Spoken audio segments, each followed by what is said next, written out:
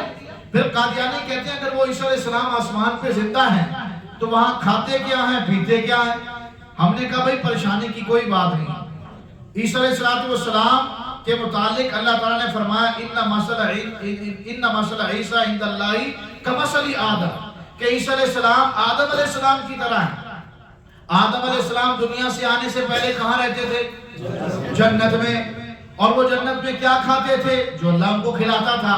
تو عیسیٰ علیہ السلام بھی آدم علیہ السلام کی طرح ہیں، یعنی اوپر ہیں، تو جو وہ کھاتے تھے وہ وہی کھاتے ہیں۔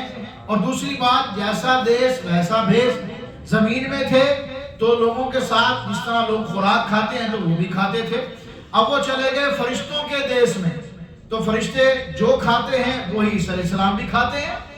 اب قادیانی کہنے لگے اچھا اگر وہ کھاتے ہیں اور پیتے ہیں تو ہمیں تو نظر نہیں آتا، جو کھاتے ہیں پیتا ہے جسم تو وہ پیشاب اور پخانہ بھی کرتا ہے۔ ہم نے کہا بھئی تمہیں کیوں اتنی پریشانی لگی ہوئی ہے عیسیٰ علیہ السلام کے کھانے اور پینے کی؟ عیسیٰ علیہ السلام کھاتے بھی ہیں پیتے بھی ہیں، اور وہ اللہ تعالیٰ ان کے مطابق جو بھی معاملات ہیں وہ ہوتے ہیں۔ لیکن اگر تم نے جواب سننا ہے تو پھر تمہارے لیے جواب یہ ہے کہ وہاں سے ایک پائپ آ رہا ہے اور سیدھا مرزا غلام قادیانی کی قبر میں اس کے منہ کے اوپر جا رہا ہے، وہاں اس کی خدمت ہو رہی ہے۔ وہ کہتا ہے جی نظر تو نہیں آ رہا۔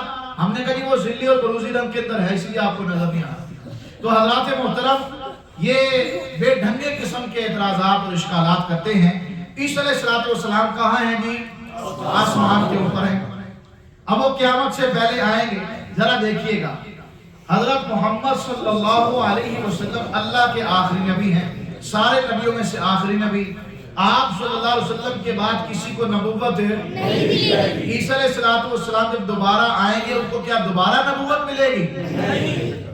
ہم کہہ رہے ہیں کہ آپ کے بعد کسی کو نبوت نہیں دی جائے گی۔ عیسیٰ علیہ السلام انہی 1.25 لاکھ نبیوں میں شامل ہیں جن کو اللہ نے آپ سے پہلے نبوت دی ہے، ان کو نبوت آپ سے پہلے ملی ہے۔ اچھا عیسیٰ علیہ السلام جب دوبارہ آئیں گے وہ نبی ہوں گے کہ نہیں ہوں گے؟ بولے بھائی، اچھا چلیں، اب یہ جو کہتے ہیں کہ نبی ہوں گے وہ ہاتھ کھڑا کریں، ہوں گے نبی لیکن امتی بن کر آئیں گے۔ ہاں ہاتھ کھڑا کریں، بولنا نہیں، ہاتھ کھڑا کریں۔ جو کہتے ہیں نبی ہوں گے، یہ میں بھی اشارہ کر رہا ہوں، جو کہتے ہیں نبی ہوں گے ہاتھ کھڑا کریں۔ چلیں جو کہتے ہیں نبی نہیں ہوں گے وہ ہاتھ کھڑا کریں۔ کوئی بات نہیں، اجتہاد کی بات ابھی خوب دور کر لیتے ہیں اس کو، ہاتھ نیچے کیجیے ماشاءاللہ۔ میرے دوستو یاد رکھیے گا اور اپنا عقیدہ بنائیے گا، نبوت ایک ایسا منصب ہے اللہ تعالیٰ جس کو دیتے ہیں ہمیشہ کے لیے دیتے ہیں۔ سبحان اللہ۔ حضرت عیسیٰ علیہ السلام جب آئیں گے تب بھی نبی ہوں گے لیکن اپنی نبوت کو چلا سکیں گے نہیں۔ حضرت عیسیٰ علیہ السلام جب نبی تھے تو ان کے دور نبوت میں ان کی شریعت میں یہ تھا کہ روزہ جو بندہ بولتا تھا روزے دار کا روزہ ٹوٹ جاتا تھا، کپڑے پہ گندگی لگے تو کپڑا کاٹا جائے تو پھر کپڑا پاک ہوتا تھا۔ لیکن جب اس دور اس نبوت میں اس جو ہے امت میں آئیں گے روزہ بھی رکھیں گے تو روزہ بولنے سے ٹوٹے گا نہیں۔ پہلی علامت کیا ہے؟ پہلی علامت یہ ہے کہ عیسیٰ علیہ السلام جب حضرت امام مہدی رضوان کے پیچھے آ کر کے نماز پڑھیں گے تو وہ اپنے مذہب کے مطابق نماز نہیں پڑھیں گے بلکہ حضور کے لائے ہوئے دین کے مطابق نماز پڑھ کے مہر لگائیں گے کہ میری شریعت پیچھے رہ گئی، اب میں شریعت محمدیہ پہ خود بھی عمل کروں گا، ساری دنیا کے انسانوں کو اسی شریعت کی طرف باقاعدہ دعوت دوں گا۔ میرے دوستو میرے عزیزو، عیسیٰ علیہ السلام آگے نبی ہیں لیکن اپنی نبوت کو نہیں چلا سکیں گے۔ جیسے کہ صدر ترکی پاکستان میں آئے، ترکی کے صدر حافظ طیب اردگان پاکستان میں آنے سے وہ ترکی کا صدر رہے گا یا ختم ہو جائے گا؟ رہے گا، 2 دن کے لیے آیا ہے، اس سے ترکی کی صدارت واپس نہیں لی جائے گی وہ، لیکن ترکی کے قوانین پاکستان میں لاگو کر سکتا عیسیٰ علیہ السلام بھی یہ ہمارے نبی کریم صلی اللہ علیہ وسلم کی پیاری ذات ہے۔ حضور سے پہلے عیسیٰ علیہ السلام نبی تھے، اب یہ آسمان پر چلے گئے۔ جب حضور صلی اللہ علیہ وسلم کی امت کے آخر میں قیامت سے پہلے آئیں گے تو یہ نبی تو ہیں اوپر بھی اور نیچے بھی، یہاں بھی اور پیچھے بھی نبی تو ہے، لیکن یہاں نبی تھے بنی اسرائیل کے، ان کی شریعت یہ تھی، جب یہاں آئیں گے تو ہمارے نبی کی شریعت پر عمل کریں گے۔ اب دیکھیں بات، تیسری بات کیا ہے؟ آپ صلی اللہ علیہ وسلم کے بعد کوئی نبی پیدا یعنی کوئی بندہ بطور نبی پیدا ہی نہیں ہوگا۔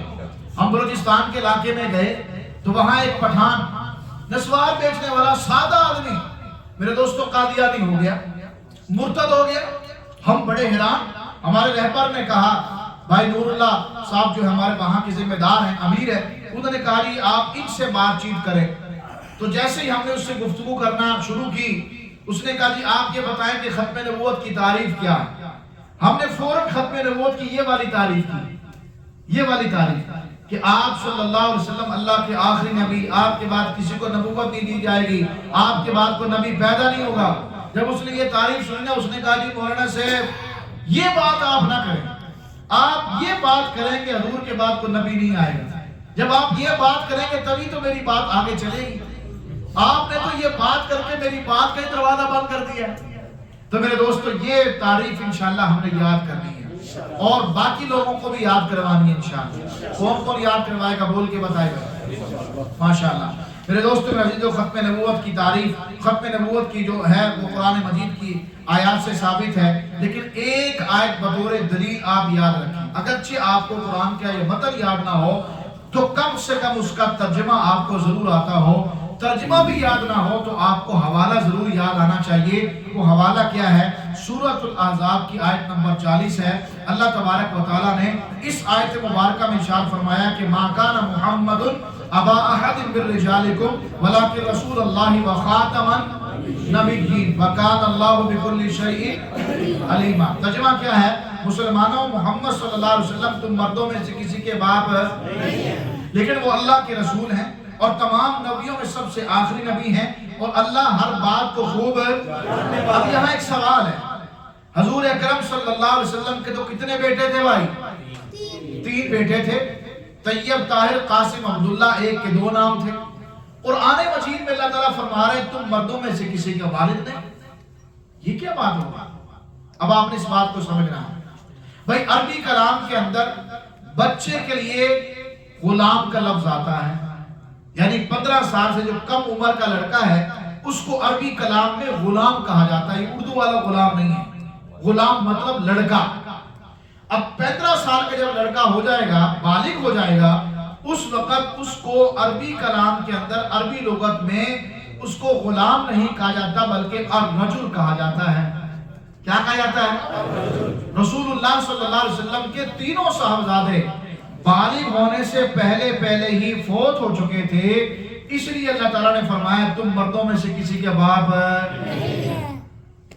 پھر اس کے بعد صرف یہی بات نہیں، اللہ فرما رہے ہیں کہ وہ میرے رسول ہیں، صرف رسول نہیں ہیں بلکہ خاتم النبیین ہیں، نبوت کے سلسلے کو بند کرنے والے ہیں۔